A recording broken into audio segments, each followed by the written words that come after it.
ശേഷം അത് PR ഏജൻസിയാണ് അതിന് പിറകിലെന്ന ഒരു ഞാനിപ്പോൾ ഈ ഒരു പരിപാടിക്ക് വന്നിരിക്കുന്നതല്ലേ, മലപ്പുറം ജില്ലയെ സംബന്ധിച്ച് ഇടതുപക്ഷത്തിൻ്റെ നിലപാട് മലപ്പുറം ജില്ലയുടെ വികസനത്തിന് വേണ്ടി, അതിൻ്റെ ആവിർഭാവത്തിന് വേണ്ടി ഇടതുപക്ഷ പാർട്ടികൾ നൽകിയ സംഭാവനയൊക്കെ എല്ലാവർക്കും അറിയാവുന്നതല്ലേ.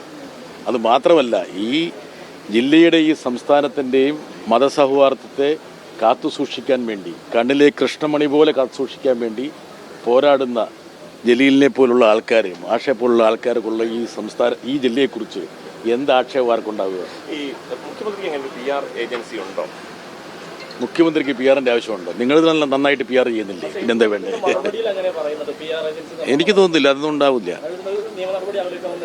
അല്ല, അത് ഗവൺമെൻറ് സംബന്ധിച്ച എല്ലാ നടപടികളും സ്വീകരിക്കുമല്ലോ. മുഖ്യമന്ത്രി എത്രയോ കാലമായി ഡൽഹിയിൽ പോകുന്നതാണ്, എത്ര പതിറ്റാണ്ടായിട്ട് പോകുന്നതാണ്. ഇതുവരെ ഏതെങ്കിലും നിങ്ങൾക്ക് ആരെങ്കിലും ഇൻ്റർവ്യൂ തരുമ്പോൾ മുഖ്യമന്ത്രി ഏതെങ്കിലും PR ഏജൻസിയിലൂടെയാണ് തരുന്നത്? അല്ലേ, ഞാൻ മറുപടി പറഞ്ഞു കഴിഞ്ഞല്ലോ.